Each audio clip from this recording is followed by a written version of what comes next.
जय मसीह की। Praise the Lord. Good morning. सजीव वाहिनी को सुनने वाले प्यारे भाइयों और बहनों, आज की दैनिक प्रेरणा में आपका स्वागत है। रोमियों की पत्री अध्याय 8 और वचन 26 से, रोमन चैप्टर 8 वर्स 26 से आज हम मनन करने वाले हैं।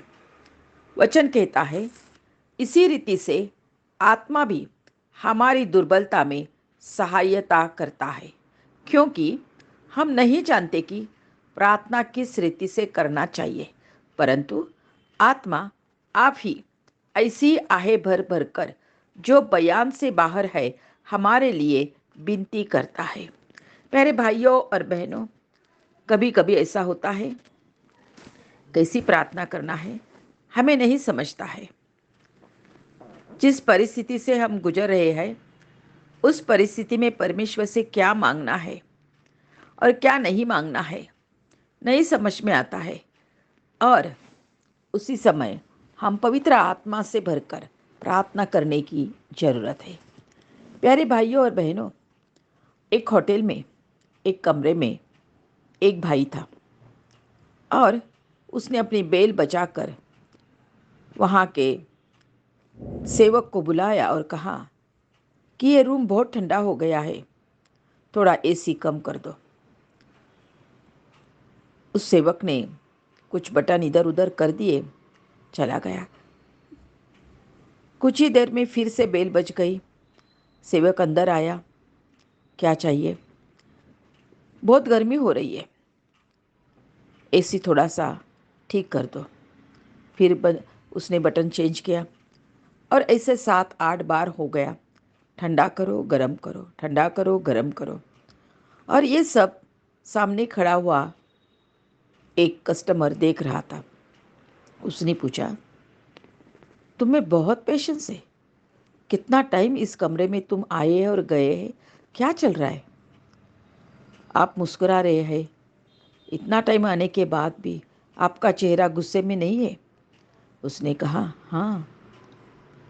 अंदर का कस्टमर बार बार एसी कम ज़्यादा करने के लिए कहता है, क्यों ऐसा हो रहा है, क्या प्रॉब्लम है? हमारे होटल में एसी ही नहीं है और वो हमें बोलता है ये करो वो करो, और मैं उसका टाइम पास कर रहा हूँ।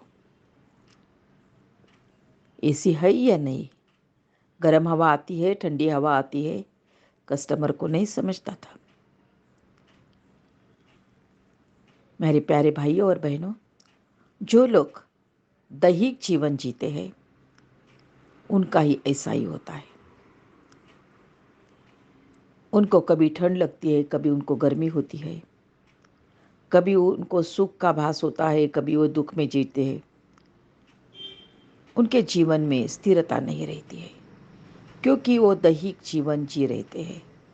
और जो आत्मा में जीवन जीते हैं, उनके जीवन में कोई भी कठिनाई या आने दो या सुख के आनंद के दिन आने दो, वो स्थिर रहते हैं, क्योंकि आत्मा, जो पवित्र आत्मा उनके जीवन में रहता है और आत्मा उनको चलाता है। इसलिए चंचलता उनके जीवन में नहीं आती है। मेरे प्यारे भाइयों और बहनों, हमें हमारे जीवन में पवित्र आत्मा की बहुत ज़रूरत है। ये पवित्र आत्मा हमारी दुर्बलता समझकर हमें सहायता करता है। प्रार्थना का जीवन बढ़ाने के लिए भी पवित्र आत्मा की सहायता की जरूरत रहती है। प्यारे भाइयों और बहनों, इस दिन में पवित्र आत्मा से भरकर प्रार्थना करने की जरूरत है।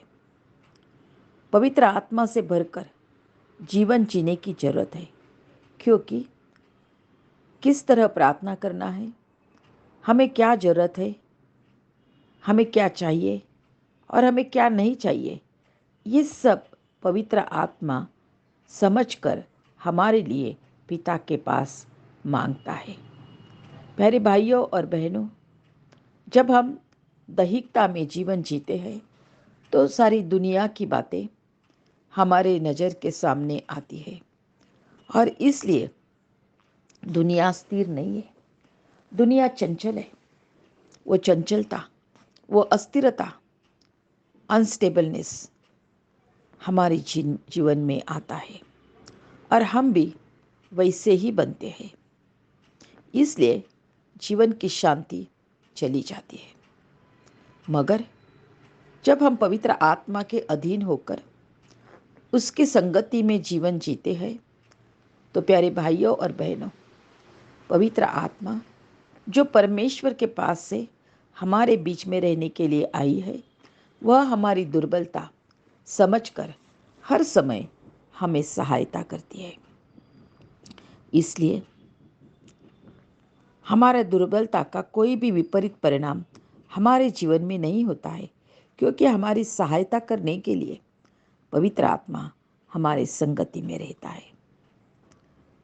हर समय वो हमारी सहायता करता है, हमारे लिए पिता के पास प्रार्थना करता है,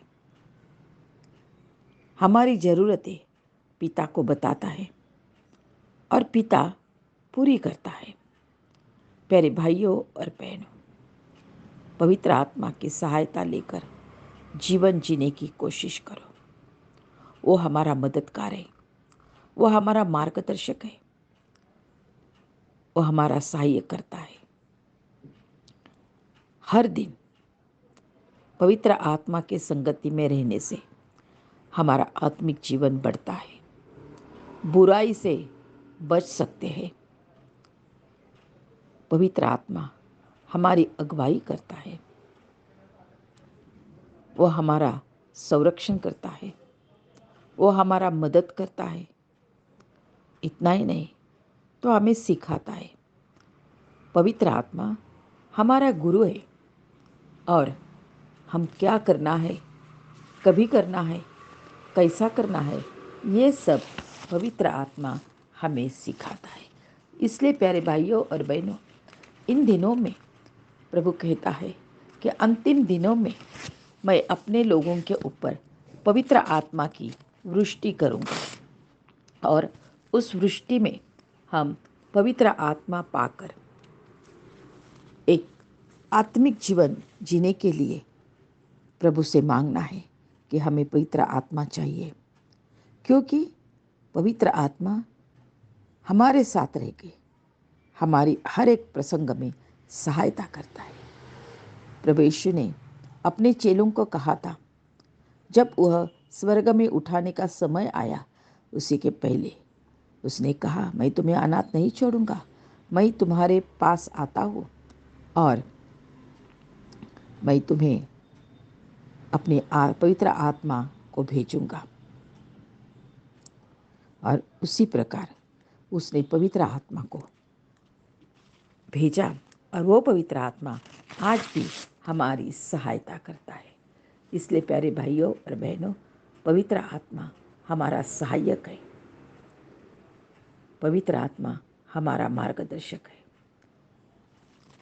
और हमें क्या करना है, क्या कहना है, उस सब बातों में हमें स्मरण कराएगा। इसलिए प्यारे भाइयों और बहनों, अभी तक पवित्र आत्मा में भरकर जीने का अनुभव नहीं है तो प्रभु से मांगना है। मांगो तो मिलेगा, यह प्रभु का वचन है। हम मांगते रहेंगे, हमें मिलते रहेगा। मगर कमजोरी यह है कि पवित्र आत्मा प्रभु से मांगना हम भूल जाते हैं और इसी वजह से प्रभु ने दिया हुआ आशीष हमारे जीवन में हम जी नहीं सकते। आज प्रभु का आत्मा हमें याद दिला रहा है कि पवित्र आत्मा से भरकर जीवन जियो। जो पवित्र आत्मा मैं तुम्हें देने के लिए तैयार हूँ, वो हमारा सहायक है और वो पिता ने आपके लिए भेजा है। उस पवित्र आत्मा को पाकर एक आशीषों से भरा हुआ जीवन जीने के लिए खुद तैयार हो जाओ। आत्मा से भरकर प्रार्थना करने के लिए खुद को तैयार करो। वो पवित्र आत्मा हर समय हमारी सहायता करेगा। इसलिए आज हम यह निश्चय करेंगे कि पवित्र आत्मा से भरकर उस जीवन जिएंगे और वह हमारा सहायक बनेगा। चलो हम प्रार्थना करेंगे। प्यारे पिता परमेश्वर, यहोवा देव, हम तुम्हारे सामने आकर प्रार्थना और विनती करते हैं कि वचन सुनने वाले जिस भाई बहनों ने पवित्र आत्मा नहीं पाया है, उनके लिए हम तुम्हारे पास विनती करते हैं कि पवित्र आत्मा की कृपा दान से उन्हें भर दो प्रभु परमेश्वर, और पवित्र आत्मा के संगति में जीवन जीने के लिए उनकी सहायता करो। आपने हमारी प्रार्थना सुनी है और अपना पवित्र आत्मा का अभिषेक उन भाई बहनों के ऊपर आपने भेजा है, इसलिए मैं तुम्हारा धन्यवाद करती हूँ, तेरी स्तुति करती हूँ। यीशु के पवित्र नाम से मांगती हूँ, सुन और कबूल कर। आमीन।